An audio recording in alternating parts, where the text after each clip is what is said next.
Hello and welcome to the Game Theory Podcast. I'm your host, Sam Vicini. As you noticed in the intro there, that was Matt Cox counting down, and we got pretty close actually that time. We almost lined it up perfectly. This is the Game Theory Podcast. We're here to talk about college basketball today. And to do so, I've got three of my favorite people in the media to do it. Aww. Three of just the absolute most beautiful human beings in all of sports media, especially all of college basketball media. It's Jim Root, it's Kai McKeon, it's Matt Cox. It is the three-man weave, and we're here to preview the college basketball season a little bit. Why are we doing this in September? Well, Jim, Matt, and Kai played a critical role in building out what is being referred to as the Almanac, which is, I don't know, what do you guys want to call it? The Field of 68's like big preseason college basketball Bible, I guess is a fair way to put it. Yeah, the Field of 68 doesn't get to own it. It's a shared venture. It's a joint venture with three-man weave and heat check college basketball and verbal commits. But yeah, it's a giant preview magazine, digital magazine with breakdowns of every single team. Sam, we think it has the potential to be the second best almanac ever created behind Poor Richard's Ben Franklin almanac. So that we think we have very high hopes for it, in the grand historical scheme of almanacs. Well, I also have high hopes for it after I found out you guys did a majority of the work as opposed to Dosser and Goodman. Yeah, so that makes me happy. Just knowing that you guys were the main people behind it makes me feel like there's a good chance that this will actually be valuable for people. I have no question that it will be now that they're involved. So everyone, when does it come out? Give me a date, guys. September 26th, 2022. That's really soon. It's really September 26th, 2022. We're recording this on September 20th. This won't go up until September 23rd. So you're still going to have 3 days to go and buy this thing at the pre-order link, which I will put in the show notes here, both on YouTube, where you can watch Jim, Kai, Matt, and I talk. And I'll put it in the show link on Apple, Spotify, all of the different podcasting apps that you can watch and listen to. If it's before it's out, use promo code HOOPS and you get 20% off. So instead of $20, it's $16, and we all like saving money. So definitely use that. Yeah, that is key. Okay. But we're going to talk about actual college basketball today. This is not just a 2-minute preview for this almanac. Some of the stuff we're going to talk about, it's going to be pretty general. Like, I just want to dive deep into college basketball from a, 5,000 foot view. Like, I want to take a look at all of the major things and kind of prep listeners for what's going to be a fun college basketball year, a weird college basketball year, where it feels like there are a lot of bigs. It feels like there are some veteran teams that have returned that are going to be really fun to watch.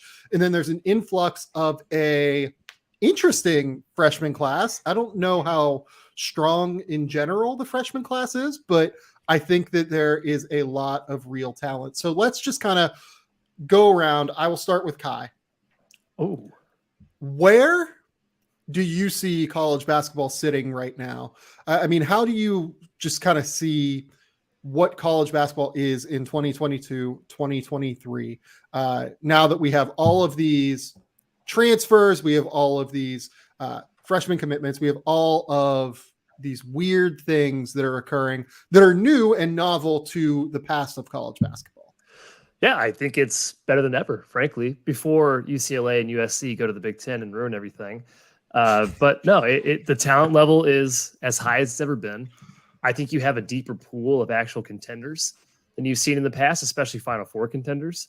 And I think you have some real elite squads this season in a Gonzaga, in a Houston, that we've kind of been lacking the last couple of years. Truly elite teams. So good spot. It's a different sport than the NBA now, Sam, and I'm sure we'll get into this a little bit because of how the NBA sucks up the wings and the guards and the guys with the positional versatility that can go guard different players in the pros. So the bigs are the ones that linger in college basketball. And so there is sort of a lean to that as you look at like the National Player of the Year odds and some of the returning All-Americans. There's a lot of bigs, and also some of that is the NIL stuff because there's monetary incentives to come back to school now. These guys are making big bucks. So it may not be identical to the NBA, but we've always loved it for its differences from the NBA, and we will continue to do so, won't we, Matthias? Yes, differentiating from the NBA is like, as my sort of old curmudgeon traditional college basketball purist, its soul likes to, go after. The more we can maintain the uniqueness of the game is what I want. That's where I think the alignment stuff kind of ruins it.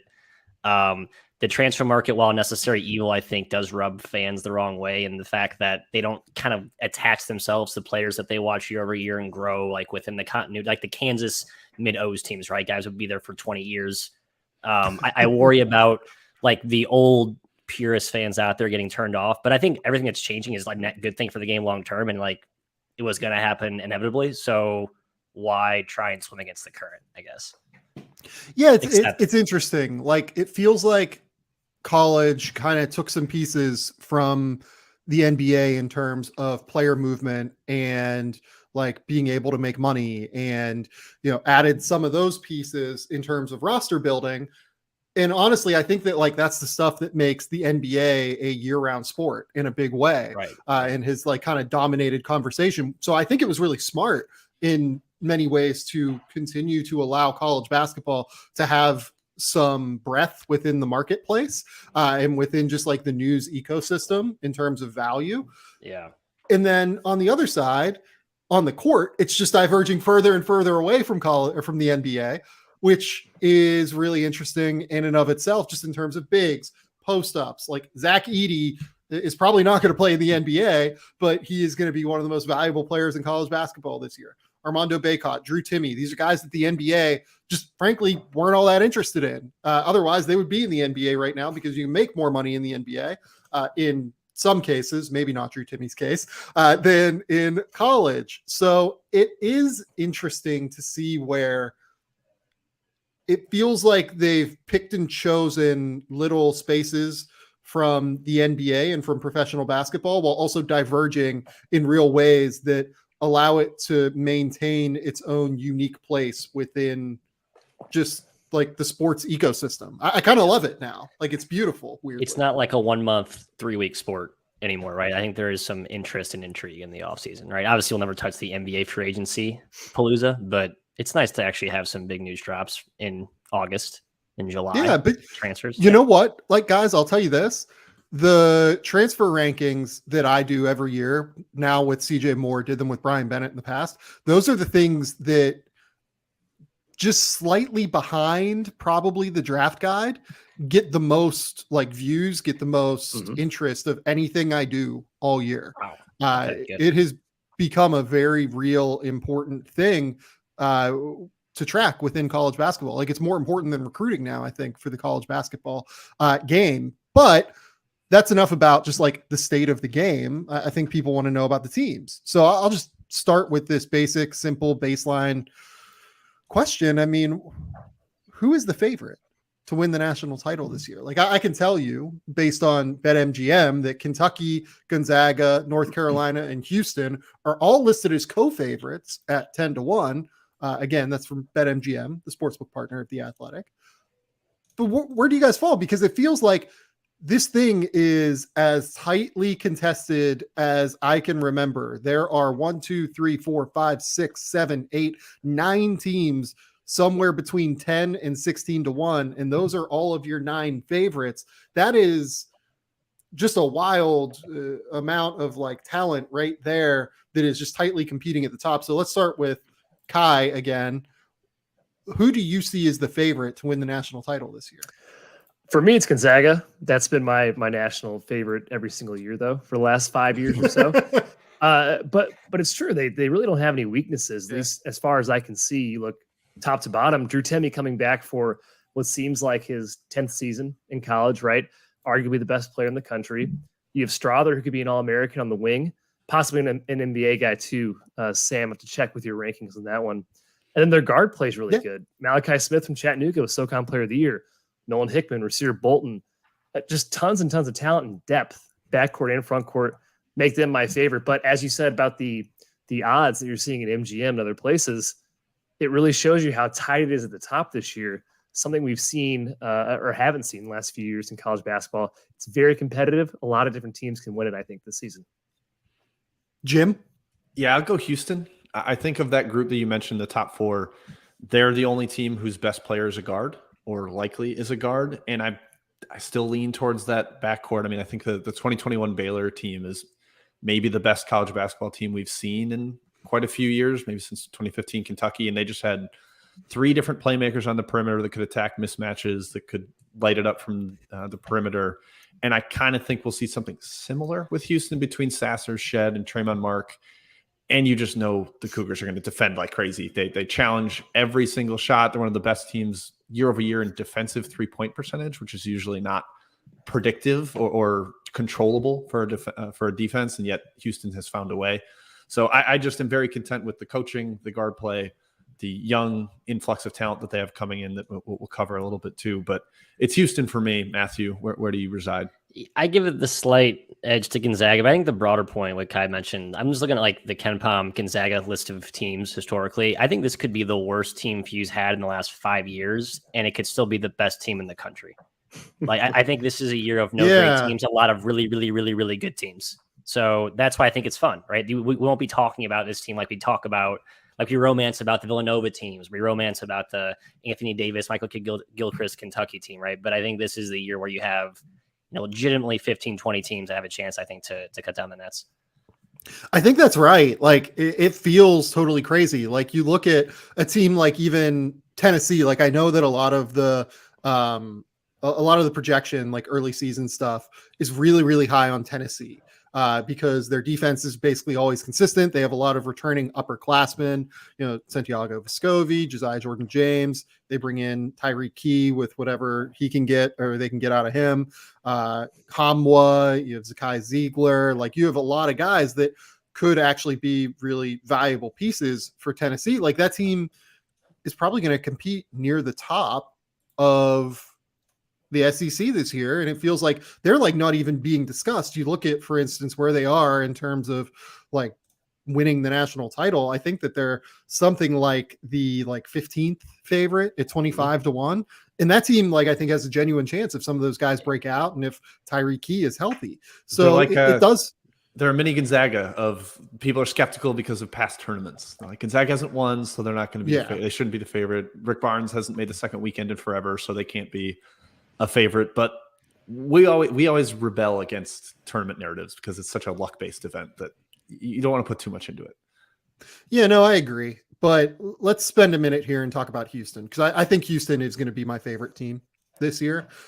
They are loaded in the backcourt with Marcus Sasser and Jamal Shed. They have legitimate wing talent in Tremont Mark, Terrence Arsenault. And I will tell you this, I have heard awesome things about Jarris Walker thus far.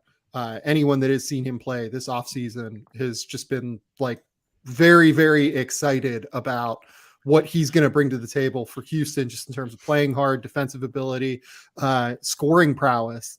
You look at just the depth that they have. I mean, I guess that you could complain that they don't have a ton of true bigs, but I don't know, they're going to be able to play small with Jarris, maybe even at the 5 at times, and just switch everything and be hyper aggressive.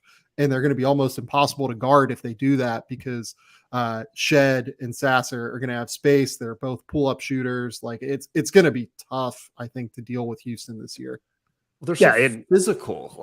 The size, guys, it's less. I'm less worried that they don't have a 6'10" monster center, because every guy is such a bully. They're all strong. They clearly spend time in the weight room, Kai. They're a hop off the bus type of team. That's right. So yeah, I'm not as worried about the big Kai, but I think that team is going to be dominant. No, it's because they're so well coached. They're well coached. Yeah. They're positioning on defense. They're rebounding, literally rebound drills every single practice. I think Kelvin Sampson's the best coach in the country, period. And I think he's proven that over the last 5 years. It's just now everyone's starting to notice that with Houston. Yeah. They were awesome last season. They were awesome 2 years ago, 3 years ago. Now the cat's out of the bag, and that plus this 5-star talent coming in and Walker, that makes them very scary, very dangerous now on everyone's radar. It felt like there was a significant marginal advantage to betting Houston just with the Sampson factor last few years, just because people didn't quite recognize it, because he has that stink on him from the bullshit texting scandal, Indiana, right? quote unquote, which is all now legal in Indiana. That's all now legal and everything. Yeah. But I feel like he went drastically underrated as a coach just for so many years, because he had that stink on him for whatever reason that people seem to care about like the stupid rules that the NCAA enforces. It was awesome. So I guess like I'll follow up with this. Who are the coaches in the country that you guys trust most outside of Sampson in terms of getting the most out of a single roster and in terms of in-game management adjustments? I'm kicking this to Matthias. I think he's got here we go. Here. I think the gets the most out of the least, if we're going to use that criteria. And I think there's a million ways to skin this cat, but I think Randy Bennett last year was sort of reminded people what an awesome coach he was. Had that COVID ruined season the year prior, and I think people kind of slept on them, and they snuck up on people last season. And that roster was good, but not overly talented. I think he's kind of engineering this new sort of mini wave. I talk about to Kaijin behind the scenes, like it was all pace and space and imitate Golden State Warriors for years. Now I think like the new cheat code is inverting the floor with like playing through the post and trying to find an awesome post up guy who can pass and you can play through, whether it's a guard or a big. And you've seen St. Mary's, Wyoming's been kind of the big adopter of that too. I think Bennett's just like an all-time rolls with the changes, adapts with the times, adjusts to his roster better than anyone in the country on a year-to-year basis. Yeah. I probably would have said Chris Beard a couple years ago, but now I think it might be Mark Adams. I mean, you saw what he did with Texas Tech. Expectations were kind of low for that team last year. And sure, they have talent, but it's not overwhelming 5-star talent. And he did a great job last season. So he comes to mind along with Ben. I think that's a great answer from Matt as well. Scott Drew's another guy I love just because he's kind of adapted. And you know, we didn't really mention last year, Sampson dealing with the injuries to Sasser and Mark and maintaining a thoroughly elite squad. Baylor had the same thing. LJ Cryer got hurt. Langston Love didn't play a single minute all season. Jonathan Chachua got hurt late in the year, and they were still a 1 seed and were in the overtime against North Carolina, although they got down big in that one. But he's just been able to roll with punches in a similar way to Sampson, and I always feel like he's getting pretty close to the max out of his teams these days. Yeah, I want to talk about Baylor for a second. I want to see more out of Mark Adams. I will say that. I want to see what they look like this year, I guess. I always trust the defense, but I hated a lot of what they did offensively last year. So I have some concerns there. But let's talk about Baylor, because I think Baylor is going to be a fascinating team this year. Scott Drew is so good at just running sensible offense that like you watch their team and it's just like, this just makes sense what they're running every single time down the court. They play pace and space. They figure out how to make it work defensively. I love watching Scott Drew teams. They're probably my favorite teams in the country now to watch offensively. I think that what they do is just like intricate and smart, and it has the right principles. Like everything that they do makes sense to me. And this is, again, a loaded Baylor team in terms of offensive talent. You look at guys like LJ Cryer, who is a monster pull-up shooter. Adam Flagler is a monster pull-up shooter. Keontae George is a monster pull-up shooter and scorer. You look at the team that Baylor had that won the national title in 2021. I'm sorry. It is kind of it's a different version of this, but it's a pretty similar roster construction to that team. And they still have the bigs and Flo Thamba and whatever they get out of Jonathan Chachua coming off of the knee injury. And then you have Langston Love. You have Jalen Bridges is like the big four switchable, versatile corner 3-point shooter that will be valuable for them. I think that they are going drastically under the radar, especially if Keontae George is who I kind of think he is after that Canadian tour that they took this summer. I've been kind of sitting on the Texas showdown in Houston for the national title all year, like all off season. I've been saying Houston, Baylor, two best backcourts. Apologies, I guess, to RJ Davis and Caleb Love at North Carolina, but I just think those teams are loaded with multiple playmakers. Matt, I know you've been in on Baylor for quite a while this offseason as well. They were limited last year, but now they have all their big guns back, and it's going to be quite a year. Yeah, they have kind of this guard you type of mantra starting to develop. Like whatever guards they bring in the next 6 years, I'm going to probably think they're going to be awesome. You know, it's just with Mitchell and T and Butler, and now with Flagler, Cryer, and even Love, I think kind of has that reputation. Like I'm just going to bet big on every guard that Scott Drew rolls into that program for the next 5 years until he has a couple of duds. But at this point, man, you're right. It seems like the Houston, the Gonzaga, the Kansas, the Blue Bloods, Kentucky Dukes are somewhat overshadowing Baylor. So I'm just sad to see my guy Matthew Meyer go. Kai, you remember when like is Scott Drew good was a storyline? Yeah. And it was like, we can't trust him in the tournament. They're gonna give out. It's like I guess coaches get better too, That's why those narratives are silly. They said the same thing about Jay Wright until he won 2 titles in 4 years. He's an incredible coach, Scott Drew. He's just like Kelvin Sampson and his teams. I think 9 straight years, top 10 offensive rebounding rates. It's a lot of the same pillars that Sampson has. It's a very disciplined team plus talent equals national title contender. But before we make every Kansas fan irate, let's go ahead and mention Bill Self's name in this conversation. Sam, I think you brought up his name explicitly when we were in New Orleans talking about underrated coaches. Obviously, the time was pretty momentous there, but he can coach too. He's the one, that in game I trust most. I think he is the best in game coach in the country in terms of knowing what ATO to queue up, knowing what adjustments to push, knowing what lineup, can go out there and make a big change in the game in terms of momentum. I trust everything that Bill Self is doing. He runs the right sets at the right time. Like he knows exactly what mismatches to hammer time after time on the court. I think Bill Self is absolutely a genius basketball coach. They like for so long were known as the too big, high low like machine, and then he swept into 4 out with Svi Mikhailuk at the 4. The 2 point guard stuff he's been kind of ahead of the curve on. Playing with a bunch of big wings last year and a true post threat in McCormick. Like he's just adapted to all different kinds of rosters and wins the Big 12 almost every year, no matter what. So he totally deserves a mention there. And I'm very interested to see what that team looks like. I do think I would have Baylor ahead of them in the preseason, just in terms of like talent level.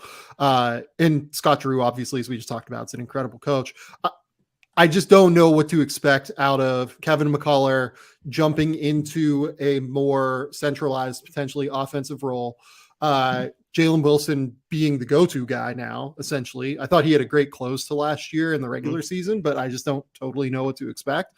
And then, do they get enough from the freshmen, I guess? Like Grady Dick, MJ Rice, who's the big? Uday? Uday. Yeah, Uday. Do they get enough from those guys to make up for the questions that the upperclassmen could potentially bring?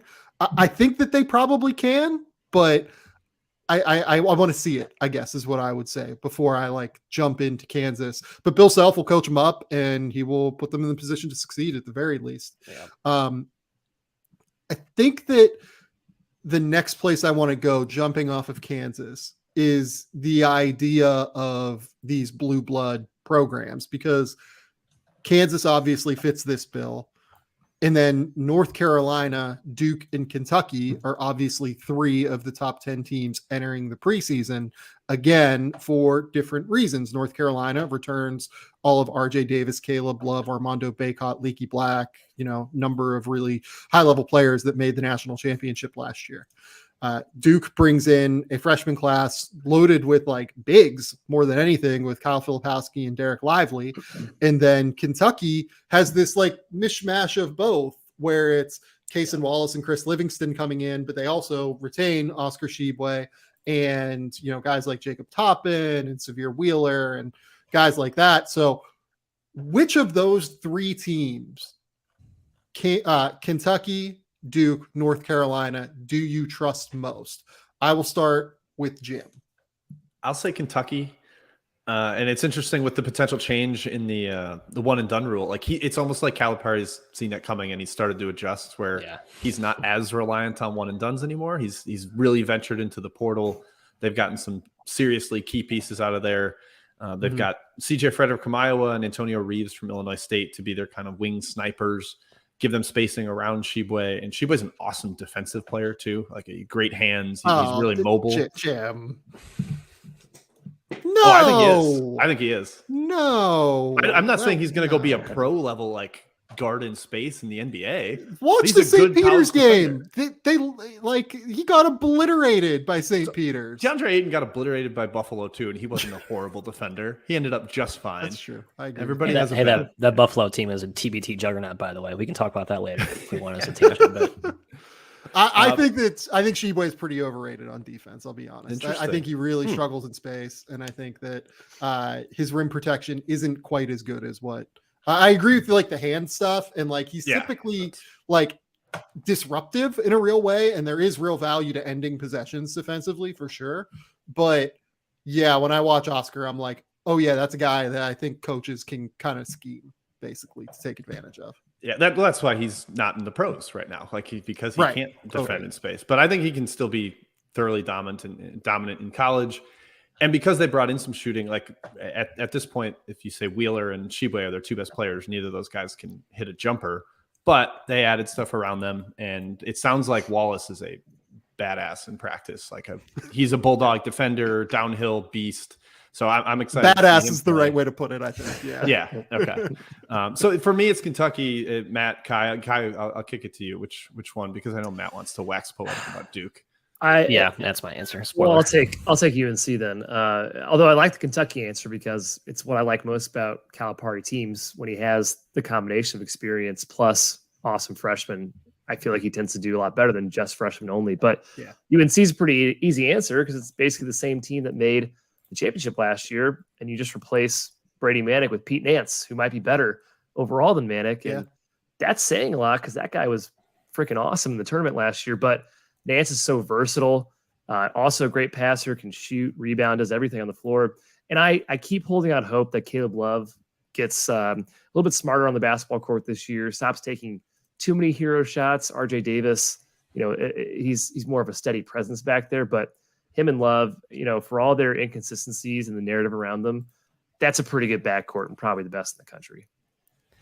So I just want to note here on Kentucky first, before we move to Duke, because I think Duke is an interesting conversation in and of itself. And I'm sure that Matt's going to talk about Duke.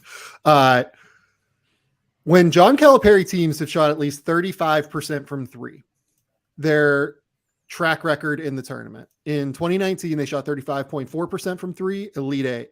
2018, 35.7 from three, Sweet 16, 35.3% from three in 2017, Elite Eight. The 36.6% number that they shot in 2016, that was the round of 32 team that, if I remember correctly, did they lose to Indiana? Does that sound right? Kevin Knox team, I think, right? Or no, it wasn't Kevin Knox. It was the Jamal. I thought it was the Murray and Ulis team. Right? It's a great IU team. Yeah. 35% in 2015, Final Four. And then in 2012, they shot 38% from three, won the title, 39.7% from three in 2011, Final Four. So when John Calipari teams have shot well in the past, like I think this team has potential to do, with guys like CJ Frederick, assuming he can get on the court for a number of minutes, Antonio Reeves, those two guys specifically as floor spacers that should shoot over 40% from three, they really do tend to have success. Like I think that is a critical factor here, especially when surrounding Oscar Tshiebwe, particularly, who's going to get a ton of offensive rebounds, create a ton of second chance opportunities.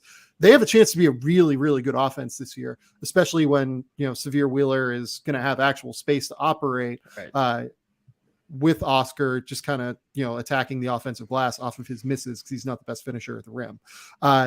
North Carolina, I think, is awesome. I think they're going to be great. They're the team that I would pick here in terms of just trust. Part of it is exactly what Kai said, like Pete Nance. I think Pete Nance is awesome. I think Pete Nance is super, super valuable. A bit different than Brady Manick just because he's a real defensive player. And Brady Manick, I think, got a little bit underrated defensively. I agree. Nance yes. Like Nance's ability to be like a legit difference. Yeah, he can be like a difference maker as like a rim protector next to Armando Bacot, while also stepping out and spacing the floor from three in a similar way, although maybe not as like mobile versatile in terms of the sets you can run that you could with Brady Manick. That team's going to be awesome as long as Caleb Love doesn't like shoot them out of games occasionally. I think they probably have like a little bit of a variance factor because of that like potential. Matt, tell me about Duke, though, because Duke is a fascinating group here. They are. They have a new basketball coach. I call him Coach S. I think that's been dubbed somewhere else. I don't want to be like I don't want to mint that my own creation, but Coach S. It has actually a lot of the 2016 similarities to it, where it's a lot of freshmen, but it's mostly in the front court, and they have a veteran presence in the back court. Now, I'm not saying Jeremy Roach is Quinn Cook reliable, and they don't have a co-pilot as good as Tyus Jones was, but you're I talking think Roach 15. Are you talking 15? Sorry, 16, 15. Thank you. My years are off. 15. The year of the three dominant squads, Kentucky and Wisconsin.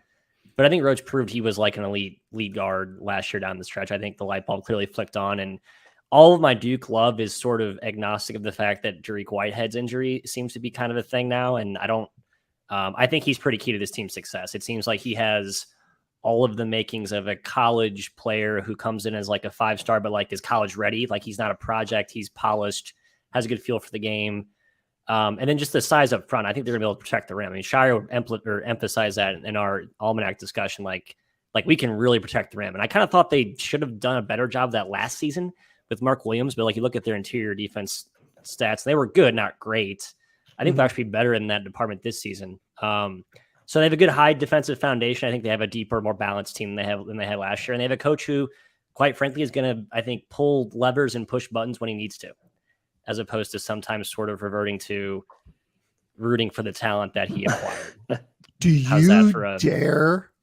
you dare question and besmirch the legacy Never of happened. Mike Krzyzewski as a coach? It's all Coach S and looking ahead. Duke fans have to turn off the rear view, and you have to look forward from the beacon that is Mr. Shire. He is your future. You have to follow him devoutly. And you have to also shame Coach K as you do it. That's part of the thing. It's like a loyalty show to Coach S. You can't kind of have your feet on both sides of the fence there. It's not how this works. Oh my goodness. Yeah, Matt, I just have no idea how this is going to operate at Duke, I guess. Like, that's my thing. I think they're going to look better offensively. I will say that. Like, watching Duke got a bit. Duke's talent, like, overwhelmed teams offensively. And they were just, like, so gifted that they made it work. But, like, watching the way their offense ran, like, was pretty ugly at times over these last, like, 5 or 6 years, I thought, with Coach K. Defensively, I'll be interested to see how they make it work with Filipowski and Lively. I will say that they will protect the rim. I totally agree with that. I think that Filipowski has enough skill to play the 4 in the college game offensively. I don't know about defensively necessarily, just in terms of mobility, but like Filipowski can handle the ball. He can pass really well. He's a shooter. You won't get as much out of him in the post just because Lively's going to be there. But like, I really like Filipowski's skill level. I think he's probably the guy I would trust to like, I think he'd be the guy that will lead their team in scoring. Wow, Matt. I think it's Whitehead. Matt thinks I'm kind of selling Filipowski this year. I love Filipowski too, man. I think he's the one freshman that's sort of, I'm not saying he's going to flop, but I think he's the guy where he's maybe having his ebbs and flows more clearly, when we talk about this in like mid-December or something. So Sam, where are you at on Proctor? I want to hear. I guess go first, then Proctor too. Awesome. Proctor's the I would have said Whitehead before the foot injury in terms of leading Duke in scoring, but the foot injury like worries me a little bit because those tend to linger. Just in terms of like, especially a guy that we have some questions about in terms of his jumper, and we have. Like, I agree with you totally. Like, I have some like polish questions on him. Like, a lot of what he does is like straight line power drives to the basket, physically overwhelming guys at the high school level a lot of the time. And he can do that in college. Like, I think that he's strong enough and capable enough to do so. But if he's 90% of what he's capable of, even, what is that drop off, I guess, is my concern. I really like Filipowski's skill set a lot. But in terms of Proctor, I think he's an awesome fit next to Jeremy Roach in the backcourt more than anything. Like, you're going to free up Jeremy Roach to be able to score a little bit. Proctor is awesome in ball screens. He's so good as a passer and playmaker. He's also a good defender at 6'4". You're going to be able to be a little bit more versatile in terms of where you can, I don't want to say hide Jeremy Roach defensively. Like, I don't think he's a bad defender, but Proctor's size and his tenacity on that end is going to allow you to mix and match a little bit more in terms of where you can play him, I think. Yeah, I love the fit there. I think that Proctor is going to be like a critical piece in getting all of these guys involved. He's one that I think I probably fucked up not ranking in my preseason mock draft. I think that he might be a one and done, to be honest. Yeah. Like, I think he's really good.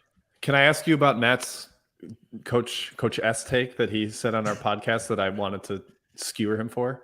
He said he'd rather have John Shire coaching Duke than Billy Donovan. How do you feel about that? I didn't realize Billy Donovan was.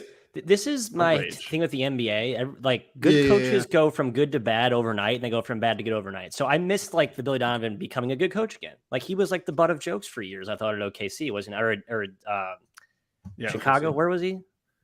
He was, so his first couple of years, people had some questions about him as a coach in Oklahoma City.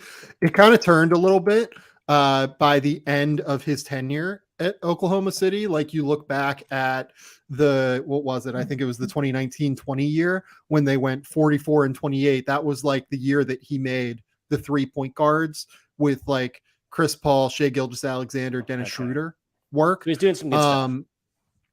Yeah, and since then, like he's made it work. Like, I think that Bulls roster is not ideal in terms of like NBA construction, with the way that, you know, Nikola Vucevic and DeMar DeRozan and like Pat Williams all really like to kind of be in that like mid-range, like mid-post area. And he runs like really creative stuff to kind of make sure that they don't bump into each other. And he staggers his lineups pretty well. He figured out like late last year that they could go small with like Caruso and or like midway through last year, I'm sorry, where like they could go small with like Caruso and Lonzo and then Levine and DeRozan and really make it almost impossible to guard them before Caruso and Lonzo got hurt. So yeah, no, I think Billy Donovan's really good. I would probably rather have Billy Donovan. That's not. It's probably the right take. It's probably. Yeah, I mean, not like, a slight hit Shire, who I think is going to be. I think Shire is going to be awesome. By the way, like, yeah, I'm with Sam here, guys. People are doing. Rick Pitino went to pros and got laughed out of it and came back and was immediately an elite coach. Right. I don't think Billy Donovan failing at OKC would have. He won a couple of titles. He didn't fail at OKC. Right. If he had failed, yeah. I will say this. I trust Shire more than I trust like late career Coach K in terms of getting the most. You can't know that, guys. You can't know that. Yeah, I do. I reject this. He coached the Wake Forest game last year, and Matt was like diving into the tape on that one. It's more that look. I don't think it's worth diving into the tape on that. It's more that I think Coach K didn't quite do enough to elevate Duke at times over the later portion of his career. Do you think the fact that Zion had like 9 ball screens his entire freshman year was an issue? Yeah. Yes, I do actually. Yeah, look, I mean, you look at that Duke team last year, they went 32-7. They were really good and they were so talented, right? It's just like, look at the way they used Paulo and like, look at what his skill set is. I mean, he can play point, and he's a great passer. It took him a while. It took him like 2/3 of the year to figure out that Paulo was their best passer and playmaker. On that, took him like team. 2/3 of the Arkansas game to put him in the mid post and let him just pick apart that defense. And he finally did. So like, look, like maybe Shire, it takes him like a bit of time to figure it out, but look, and this is all due respect to what Coach K accomplished. He's a phenomenal coach and was an incredible coach in like the 80s, 90s, and 2000s. I think that people caught up to him in like a pretty real, substantial way. And what Duke was getting out of K later in his career was probably not as valuable as what they got out of him early in his career in terms of on court like coaching. So I would bet on Shire being an upgrade, but that obviously there's variance there, like what Kai is saying. Like we don't know with Shire. Shire or Hubert Davis, Mr. Vecini. I'm put you on the hot seat. God, that's gross. That's one where I'm like, we don't know enough about Shire yet. Hubert's really good. Like Hubert figured that out last year by midseason with a roster that like still like barely, like it made sense as a roster, but like they didn't have certain things. Like Caleb Love was an inconsistent playmaker. They figured out how to like get RJ Davis into like a bit more space and like make that work a little bit more and like let him initiate the offense and let Caleb like be the guy that could just focus on scoring, right? They figured out different sets to get Brady Manick open threes. Like they actualized Leaky Black. Like here's the other thing that people kind of forget too. Like early in the year last year, I think they were expecting Dawson Garcia to be like a pretty important piece for them, at least off the bench, like to be like a sixth man that like carries their he was starting units.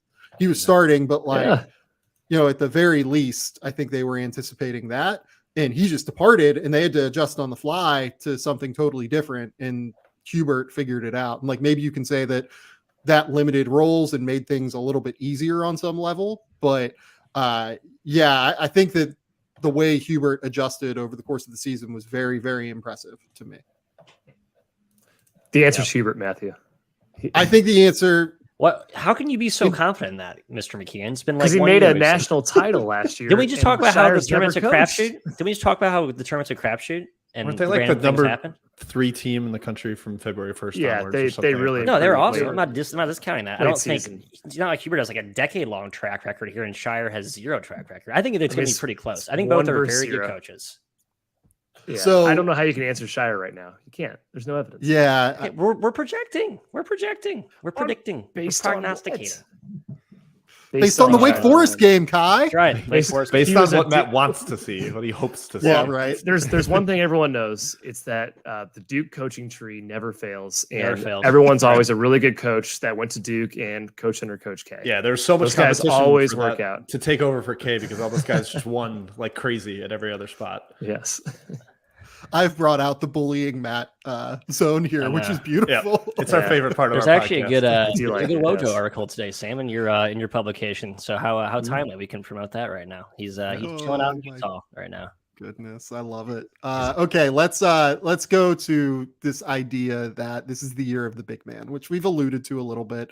Obviously, Armando Bacot's back, Hunter Dickinson is back, Drew Timme is back, Colin Castleton is back. Like just look across the country, and there are an enormous number of very, very, very high level big men that decided against turning professional and decided to return to college basketball.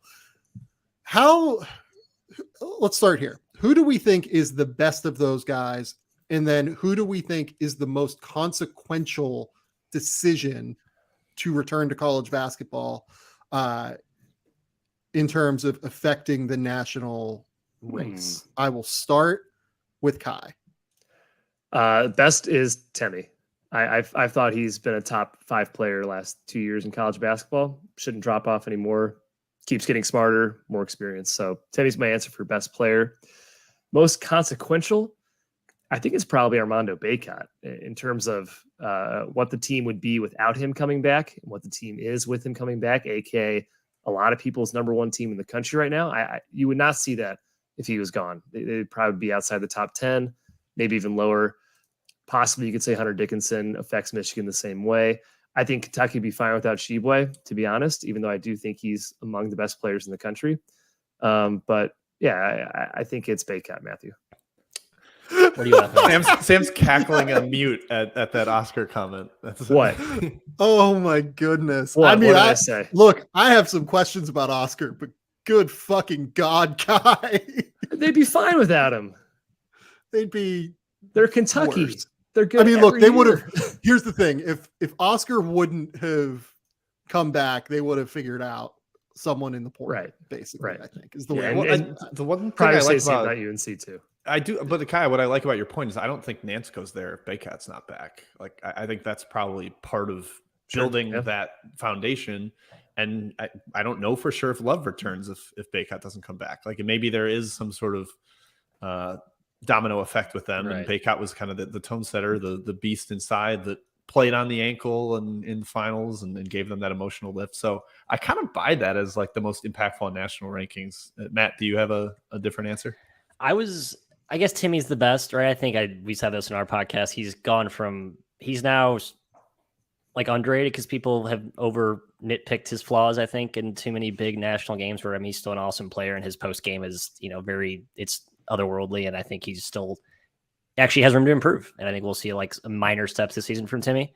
Can I say a tie between Colin Castleton and Ryan Kalkbrenner from Creighton, two teams that I think had the potential to creep into like that top 10 range. We talk about there's a lot of teams that can win the title. I'm not ready to put Creighton in title conversation. I'm not really ready to put Florida there, but you could see a world in which they both are in that conversation by February, and the key reasons will be Kalk and Castleton up front, just with how well they protect the rim, and I think how quickly their offensive games are growing. I know Florida's going to try and use Castleton as more as like a play through him, right back to that whole play through the post, help to develop your passing out of the post, and that's kind of a new cheat code in college, in my opinion.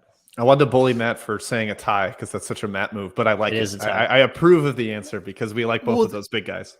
They're awesome. Yeah, it's funny. Like the next question I was going to ask is, who do you think is the most underrated big in the country? And I wanted to talk about those two guys. Kalkbrenner like would have been like a real answer for me. His defensive ability is like phenomenal. I think like he basically lifted up that Creighton team defensively, and he in never such a fouls way. somehow. Like despite all that. Yeah, like I really think Kalkbrenner is an important one. Yeah. Like it's weird to me because you look at the projections, for instance, on Torvik, right? Like Creighton is a top 20 projected defense in like an offense that is projected outside of the top 40. Yeah. Upside down world. But like also like doesn't really line up to me. They have a loaded team in terms of like shooting, playmaking, like decision making. Like they have 3 legit guards who can dribble, pass, shoot in Ryan Nembhard, Trey Alexander, and now Baylor Shireman. Shireman is an absolute sniper. They have a killer mid-post option for bailout plays with Arthur Kaluma, who's going to be really, really important for them and might be their best long-term prospect. They have great depth, not just good depth, but great depth in the backcourt with Farabello and Sharif Mitchell, who can be an impact player defensively to come in and like kind of change the pace of things. And then on top of it, they have Mason Miller, who can come in and like potentially space the floor. I think Creighton is loaded. Like if you believe in their defense because Ryan Kalkbrenner is there, I think you should absolutely believe in their offense because for all of, Greg McDermott, whatever you want to say about the guy is a fucking phenomenal offensive basketball coach that is going to know how to use these options in terms of shooting and floor spacing and playmaking in a really creative way. I think Creighton's like a no doubt like top 10 team for me, given the fact that I can actually trust them defensively because of Ryan Kalkbrenner. Right. They're not no doubt top 10 for me. Their offense was outside the top 100 last year with all of the brilliance of McDermott. And I think everybody's... But they were young. They were young last year, Jimmy. Come on. Their best player is gone. Ryan Hawkins was the guy that made them competent in some... Like if you watch the game, it's like, Hawkins hit a big shot, thank God. I think everybody is painting their sophomores with this exact straight up development curve brush. Yeah. They're all going to be the best versions of themselves because like people pick out the final 3 games of Kaluma and the like a little bit down the stretch of Alexander and they ignore the bad samples. Nembhard pre-injury. Yeah. And some of those guys had some really bad stretches. Nembhard was a horrific shooter last year. And I think that matters. You can't just like Kaluma too. Like you can't just pick out these good games from these guys. And people did this with Rocket Watts, his final like 3 games at Michigan State of his freshman year. And then he sucked his sophomore year. Like it's not automatic that these guys get better and become the version you want them to be. And I think they'll still have ups and downs. And maybe the best version at the end of the year when they've developed is national title contender. But I think there's going to be a little bit of a rockier road than people are assuming. Sam, can I ask? Yeah, go ahead. This year's Creighton team or 2020's Creighton team with Zegarowski? 2020 had Zegarowski. They had Ballack. Who else was on that team? Tyshawn Alexander, Bishop, Ballack, Jefferson. That was like Mahoney was on that team. Yep. This team for sure Mahoney, is more. baby. This team is for sure more talented. Wow. Look, and it's because of the defensive side of the court. Like for as much as we loved Tyshawn Alexander and his ability to defend at the point of attack, like Kalkbrenner is undeniably like a more valuable defensive player than Tyshawn, right? Agreed. And then they have like a similar amount of like floor spacing and dribble pass shoot. Maybe not quite a similar amount in terms of like Alexander, Zegarowski, and Ballack were all like absolute snipers, whereas you're hoping that Alexander and Nembhard take a leap forward as shooters. But like Shireman is on their level as a shooter. Like he's the sniper that is there. I think Kaluma is going to take a big leap. Like that's kind of where I'm at. Like Kaluma is like the super version of like the Jefferson Mahoney role, and then they have like an actual true big there, which is something that team didn't really have. Like they had they've like never really had like name the last example that McDermott's had that's anything like Calc. But no, nothing like that. But they had someone on that team, I forget who it was, that could come in and like be 6'10" or something like that, be 6'11". Oh, they had Kelvin Jones, the your boy, Kelvin Jones from Idaho State. That's right. I was going to say, I remember them being able to put a big man on the court.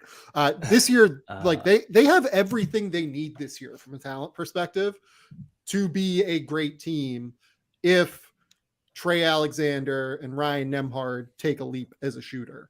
That's really all I'm worried about, because like I trust Ryan Nembhard to go out and make great decisions. I trust Trey Alexander to be like the X factor playmaker who can lead their second unit, honestly, in minutes where Ryan Nembhard is out. They have Farabello who can come in and make really good decisions as like an older player.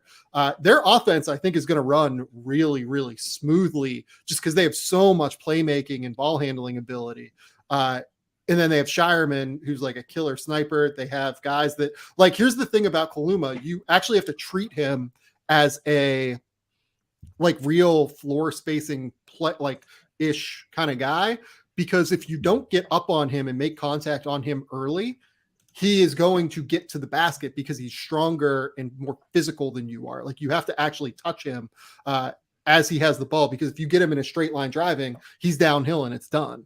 So I think they're going to space the floor well. I think they have great playmaking. We trust Kalkbrenner inside. I don't know. Like, I get what you're saying, Jim. I think there are. I would side with Jim. This is a pretty convincing case, though. I've actually put Creighton aside. I'm gonna rate them like last of any team. It's been the most polarizing discussed team of the offseason. So I'm gonna do them last. I'm compiling all information. This is good. These are just more inputs for me, Sam. Thank you for the bullish case. I get what Jim is saying, because it's trusting Nembhard, Alexander, particularly. I think those two to like get better and like take that next leap. But even if only one of them takes that leap, you still have Mitchell and Farabello off the bench to come in and like be able to make at least plays happen. And like, look, I mean, are those guys like the best players in the world? No. But like, that's probably the best backup backcourt in the Big East, right? I do like Mitchell. And he's healthy. He's pretty good. I'm actually a fan of him. As you're making the point about depth, I think if Mitchell, like your fourth guard off the bench, that's a pretty damn good place to be at. So yeah. So, you know, I think this is a good team. I'm pretty in on the roster construction, at least. Like, I think Jim brings up good points here, but like I'm in on the roster construction for Creighton. Yeah, I have him like 13th. I don't think this is like a garbage dumpster fire. I think everyone has shoved them into top 5. And I'm just like, are we sure? Are we just remembering the things we like about them? This is like an ex-girlfriend. No, she was so nice all the time. I'm with you on the idea of them being like a top 5 team. Like, I don't know that I would go there yet. Like you look at the projection systems, like they have them like in the 20s right now. But like I would have Gonzaga, I would have Baylor, I would have North Carolina, I would have Houston ahead of them, like unquestionably coming into the year. I wouldn't really even have to think twice about it. It's more, I think like that, like 6 through 10 range, I think is where they settle. And as we kind of talk about, and as we talked about before the show, like we often underrate drastically the number of teams that can make a Final Four in the preseason, right? Like, you know, everyone talks about like, oh yeah, there are like 20 teams that can make the Final Four. Fucking North Carolina was like dead in the water in January last year and made the Final Four. Every year there's a team that makes the Final Four that never would have appeared on those like January lists that could make the Final. Yeah, the 22 no one thought teams that Arizona could make the Final Four last year, and they were one of the best 5 teams in the country. So yeah, and meanwhile we're talking about like all these bigs, and like didn't mention Azolas Tubelis, like didn't mention you know, a number of other really, really great bigs, like even Dickinson, Trey Jackson. Hey, Zach Edey's probably Trey Jackson Davis. Another a good answer to your question of who's the most momentous to his team. Like imagine prognosticating Purdue this year without Edey. That would be a whole lot of, and that would be just a vastly different trajectory. Yeah, and like I think Trace Jackson Davis has a chance to be like the best player in the country if things like really broke right.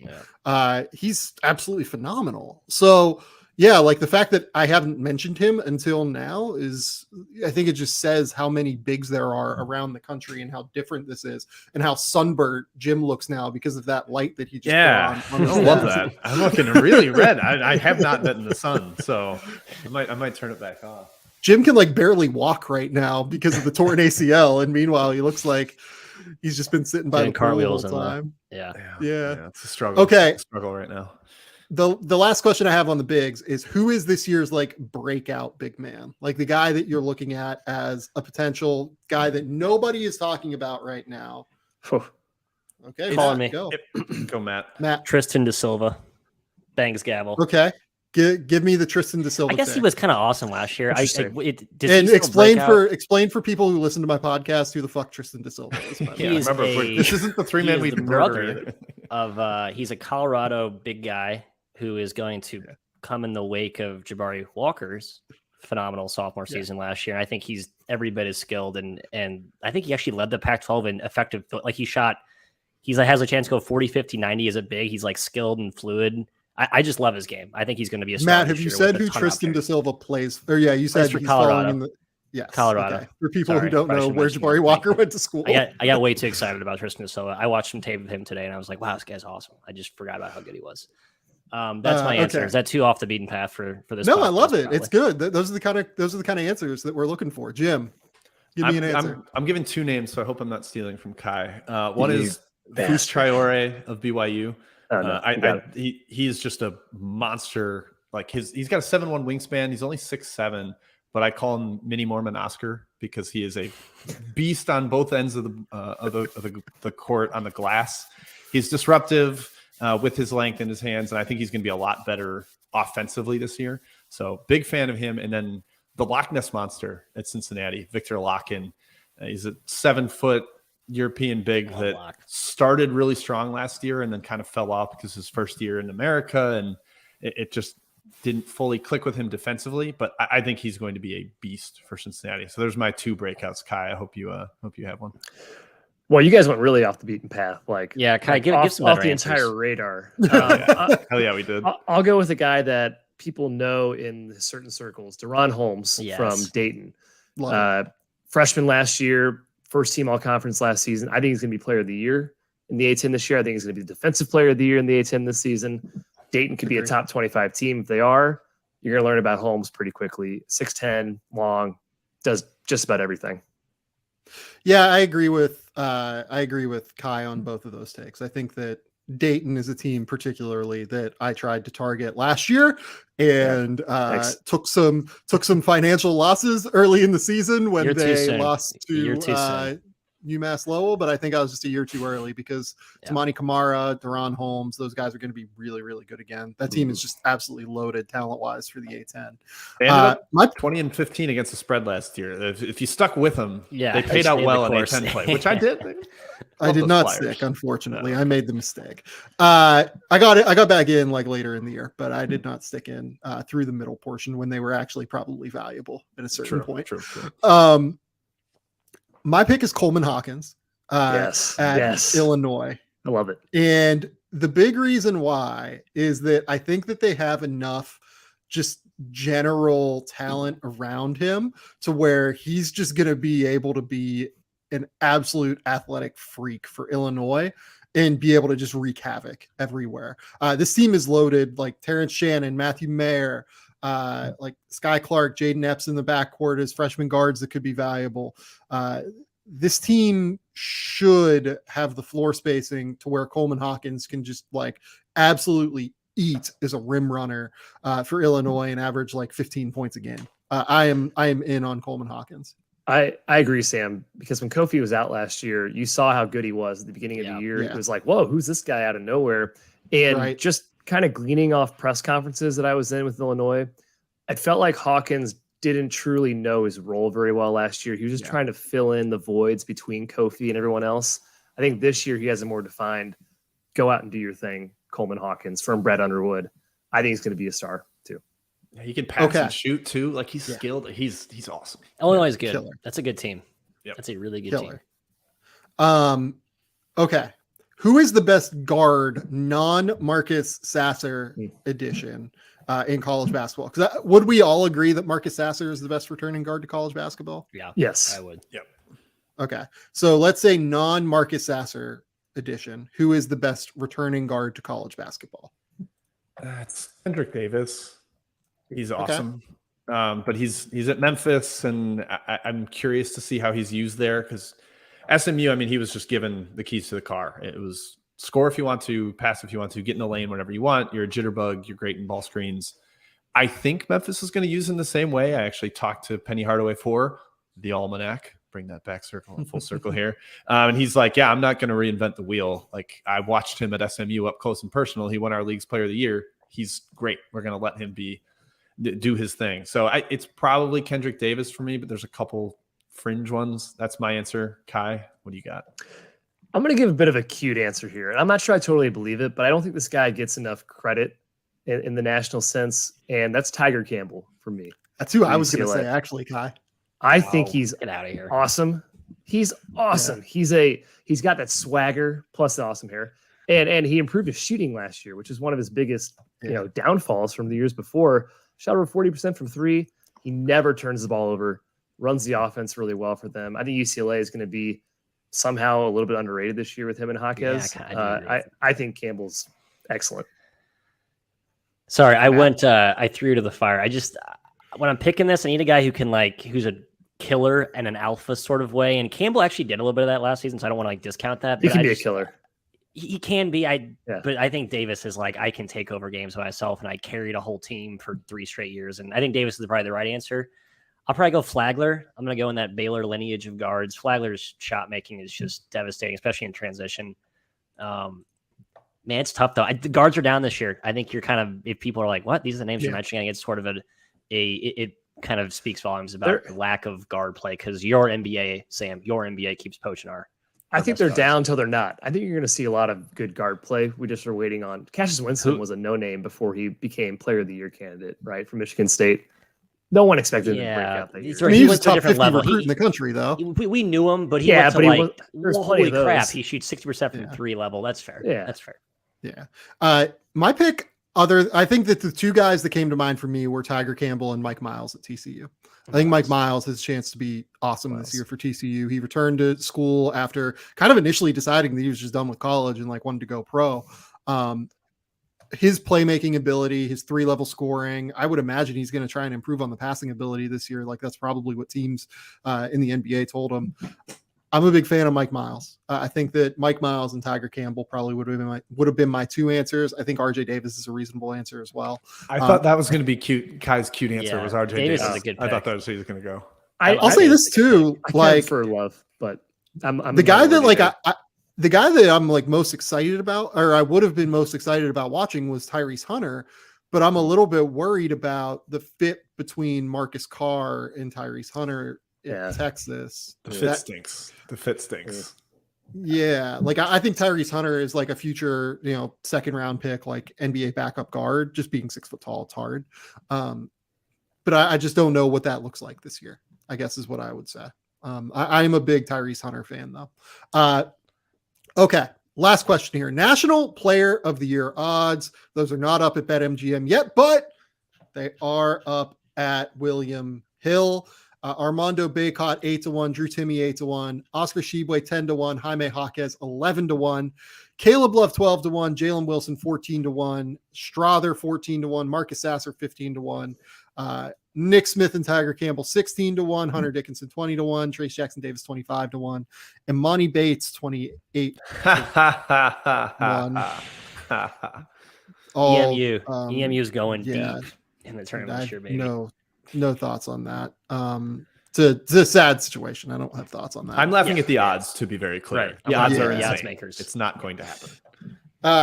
Kevin McCullough 30-1, Kendrick Davis 40-1, Baylor Shireman, Mike Miles 40-1, Matt Bradley, Posh Alexander, Isaiah Wong, Zach Edey, Tyrese Hunter, Antoine Davis 50-1, and then that's gonna be it. Who is the name on that list in terms of odds that sticks out to you? Let's start with Matt.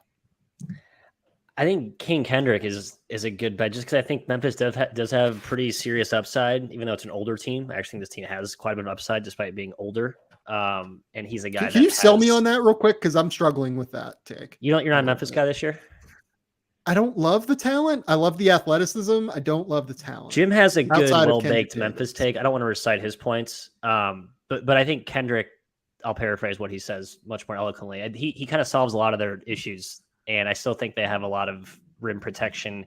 Do they have the imposing dominant shot blocker they've had the past years when they've had a top 5, top 10 defense? No, but I think it's pretty close with the guys they brought in. So there's a lot more adults on that team, and I just tend to think it's going to work this season. I mean, it also helps that they have a player in DeAndre Williams that is older than Devin Booker, I believe. Is he 27? And Devin 26? Booker has been in the NBA for 7 years. DeAndre Williams is 26. He'll play this year at 26. That's crazy. Insane. If he's not older than Devin Booker, it's like very close that he's older than Devin Booker. Jim.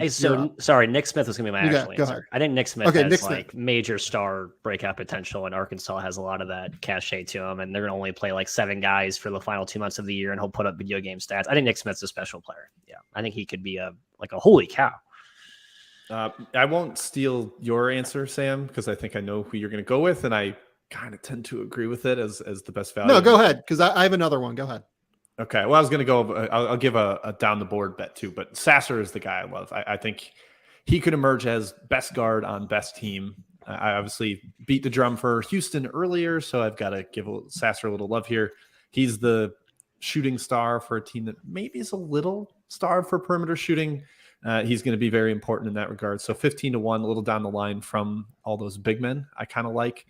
And then down the board, you know what? Kai pointed it out to me, so I won't swipe it. I'll leave. If he doesn't say it, I'll reiterate it. But go ahead, Kai. I can't remember who you're referring to, but okay. Edey. Yeah, Edey, 50-1. He could average Zach Edey 20 and 15. Yeah, right. I think that's. I mean, value-wise, Sasser is the best value in my opinion, and then it's Edey. But boy, you got the returning National Player of the Year at the third shortest odds, 10-1 for Tshiebwe. Inertia is a real thing, and I think voters who are basically just media members are going to be thinking that guy won Player of the Year last year. He had the exact same stats. Why shouldn't he be Player of the Year this year? I'm going with Tshiebwe. Yeah, what's stronger, Sam? Inertia or exhaustion? I think exhaustion. I don't know. I will say in awards voting, it does tend to be exhaustion, but yeah, the likability factor I think with Oscar is really important. Also, the fact that Kentucky is going to be relevant the whole year, right? Like that. Yeah, I think that those outweigh things, and I think people because of how likable Oscar is, if he goes out and has a killer year again and improves defensively and improves and averages 18 and 16 or 18 and 17 as opposed to what did he average 16 and 15 last year, I think that there will be a real desire. There won't be as much concern about exhaustion because he's so likable and just people really enjoy the presence that is Oscar Tshiebwe. Trace Jackson Davis is mine. This Indiana team is going to be really good. Trace Jackson Davis 25-1. I think Mike Woodson really figured out how to get him post touches last year at a really high level. I think he's a killer defender. If he averaged 20 and 10 this year, that wouldn't blow my mind at all. I think he, in terms of I don't think, and look, we didn't do it enough on this podcast either, but in terms of most impactful player or best player in college basketball, there is a real case for Trace Jackson Davis. He is all around just a killer player, I think, for Indiana. Do you have any other last takes to get out here before I let you all depart? I'll say on these odds, I think the exhaustion almost probably factors more into Timmy. I think it's going to be really hard for Drew Timme to win National Player of the Year. For Gonzaga, the team that people are kind of 2 straight Timme-led teams have not gotten as far as, or they didn't reach the ceiling, they didn't climb the mountain. So that's probably more exhaustion than Oscar has. Matt and Kai, do you have any final takes on college basketball as a whole? Oh yeah, go buy the Almanac. It's the best college basketball magazine. Gavel. We're done. 1,300 words in every single team. So from Mississippi Valley State to Gonzaga, every single team covered. Get you prepped for the year. anonymous coach polls in every conference about best X and O coach, yes, breakout player, best pro player in every conference. Those are great. There's some national content write-ups at the beginning. Mm-hmm. It's going to be very extensive. There's a lot of information to digest in there. Yeah, I think that, as you guys can tell, and Matt, you should get a final say here as well. These guys really do a phenomenal job. They were willing to wax poetically about bigs for BYU for minutes on this show.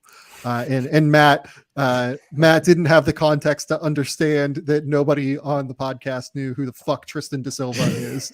So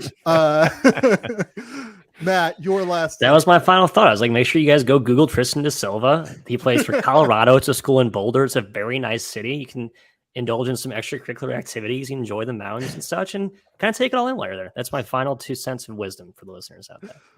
I love it. We'll do this again. I have thought of an idea to just run through the betting odds for each conference in the preseason. I don't know if I will steal you or someone else to do this, but this has been a really fun show. Do you guys have anything you want to plug outside of the Almanac? Do we do anything else besides that, guys? Pretty much no. Twitter, 3MW_CBB. Nice. Yeah, check us out. Kai's Podcast, all that stuff. I'm very bad at it. Tell the people about the podcast, please.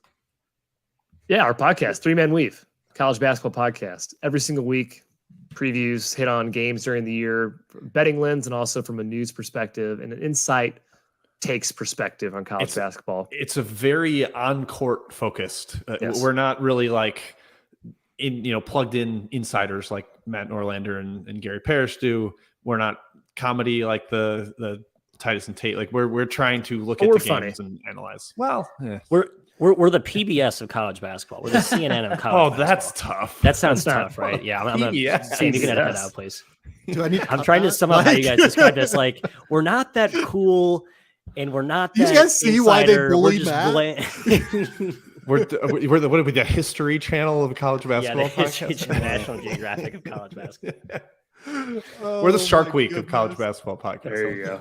Yeah.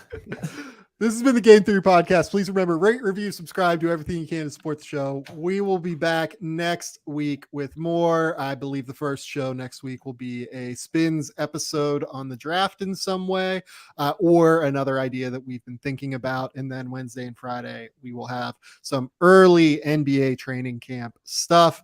But there will be more college basketball-y, breakdown-y stuff like this as we get closer to the college basketball season. But until next